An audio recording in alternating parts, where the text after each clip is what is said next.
Bonjour à tous, j'ai une petite question pour vous. Désolée s'il y a du bruit, j'espère que mon micro fait bien son boulot. La question c'est qu'est-ce que l'authenticité pour vous? Euh, Cette question je me la pose parce que j'entends beaucoup... pardon, hein, vous ne voyez que la moitié de mon visage là. En fait je suis dans un resto en train d'attendre mon rendez-vous et comme ça fait longtemps que j'ai pas fait de vidéo, je me suis dit allez il faut y aller.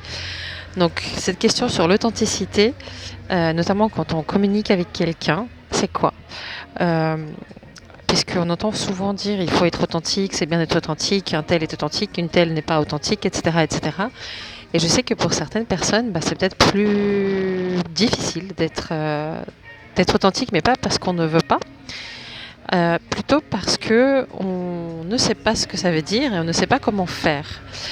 Et si on y réfléchit, être authentique, c'est être qui on est vraiment. Et être qui on est vraiment, on ne peut pas ne pas l'être en réalité. Donc pour moi, c'est un nœud, un nœud de différents concepts et un nœud de mots, de compréhension et d'interprétation. Et j'aimerais bien clarifier un petit peu tout ça. Et si vous avez d'autres suggestions de clarification, je suis preneuse vraiment. Parce que je trouve que c'est un concept qui pose des problèmes, pas l'authenticité en elle-même, mais cette exigence, cette espèce d'exigence d'être authentique.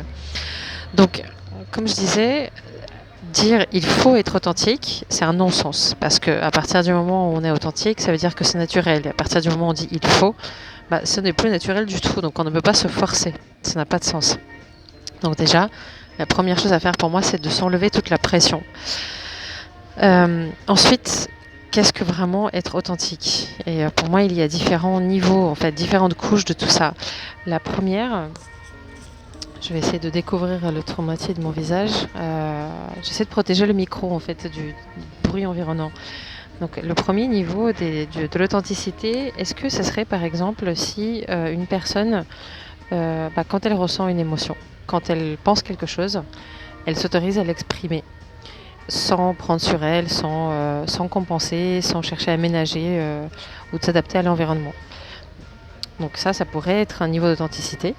Cela dit, ça veut dire que on est probablement très indulgent avec tout ce qu'on pense et tout ce qu'on ressent, et on pense que ça, c'est qui on est. Et donc, en fait, ce n'est pas vraiment une authenticité profonde, mais c'est une couche d'authenticité, et c'est probablement mieux que quelqu'un qui cache tout ce qu'il ressent et réprime tout ce qu'il ressent. Donc ça, c'est une première réflexion.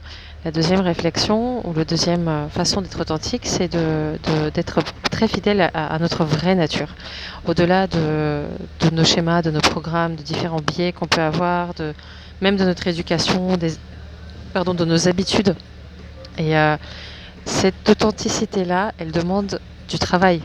Elle demande de découvrir qui on est, de savoir, ou en tout cas d'être sur le chemin de cette découverte tout le temps.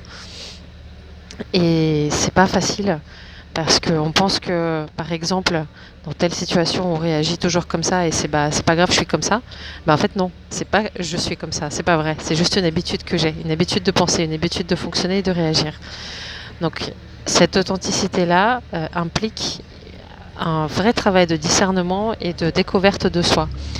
Et paradoxalement, il y a beaucoup de personnes qui sont de très très belles personnes et qui sont en fait tellement empathiques sans vraiment le savoir. Et c'est pas, enfin pour l'empathie là, dans ce cas de figure, c'est ni une qualité ni un défaut, c'est juste un trait. C'est pas quelque chose dont on pourrait être fier puisque ça nous est donné. Donc voilà, c'est juste un trait. Donc elles sont empathiques dans le sens où elles perçoivent l'autre et elles sont capables de s'adapter inconsciemment.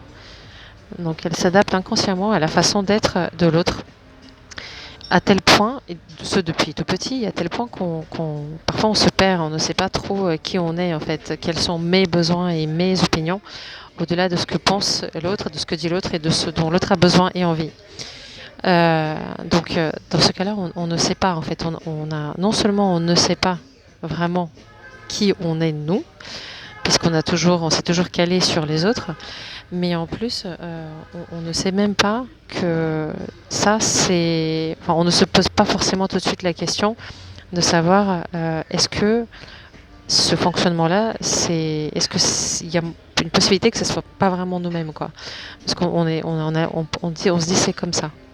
Je suis comme ça, je suis adaptable, je suis. Mais sauf que, en fait, ça nous cause des souffrances, ça nous cause vraiment, quasiment dans tous les cas, ça nous cause une énorme souffrance quand on se suradapte comme ça. Euh, et en réalité, on n'est pas vraiment qui on est. Parce qu'on ne sait pas, et quand on nous dit il faut être authentique, bah, ça veut rien dire pour nous. Ça veut rien dire parce qu'on ne sait pas du tout déjà ce que l'authenticité veut dire, et on ne sait pas non plus en réalité comment faire, puisqu'on a l'impression de l'être. Et ce que je remarque, ce que je constate, c'est que les personnes qui sont comme ça, en fait, elles ont un degré d'authenticité qui est différent, mais qui est énorme en fait. Même si elles ne savent pas qui elles sont vulnérables, elles sont dans le bon sens du terme.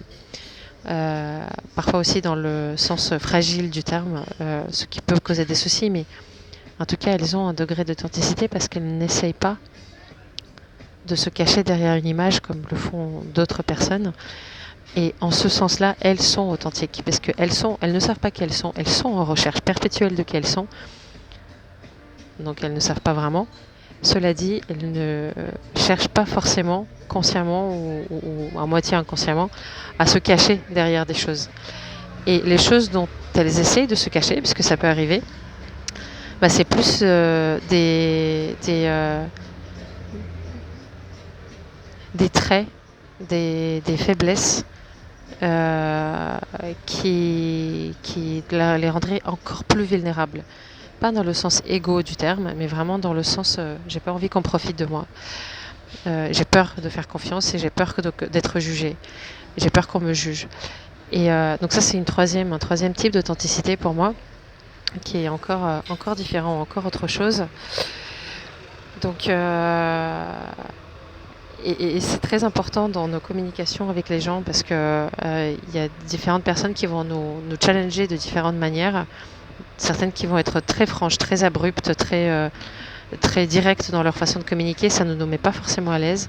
D'autres qui vont nous mettre à l'aise et on va arriver à être plus authentique du coup, le mieux s'exprimer. Et d'autres personnes qui, ça dépend des jours, des cas, etc. Donc moi je mène cette grande réflexion et en fait j'ai démarré des articles et même prévu de faire des vidéos sur les différents aspects de l'authenticité, de comment elle peut s'exprimer, de comment on peut la vivre et probablement aussi de comment faire ce cheminement vers l'authenticité parce que si on ne peut pas se forcer à être authentique, ce qui est une évidence, on peut en tout cas se mettre sur le chemin d'identifier qu'est-ce qui m'empêche d'être authentique. Et ça, je pense que c'est des réflexions très très importantes et qui peuvent être très épanouissantes aussi, si on va jusqu'au bout.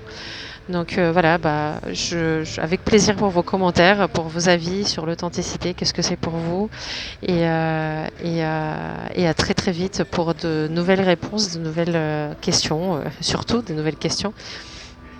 Et je n'ai absolument pas les réponses d'ailleurs, en tout cas pas toutes, et je suis moi-même sur ce chemin-là pour découvrir ce que c'est, parce qu'il y a des moments où je me sens très authentique, d'autres moments où j'ai l'impression que je pourrais faire tellement mieux, et ce sont les moments qui me frustrent énormément. Donc voilà, mais vos réponses, vos commentaires vont beaucoup m'aider aussi, et voilà, donc je vous souhaite une très belle journée et un très bon appétit. À très vite.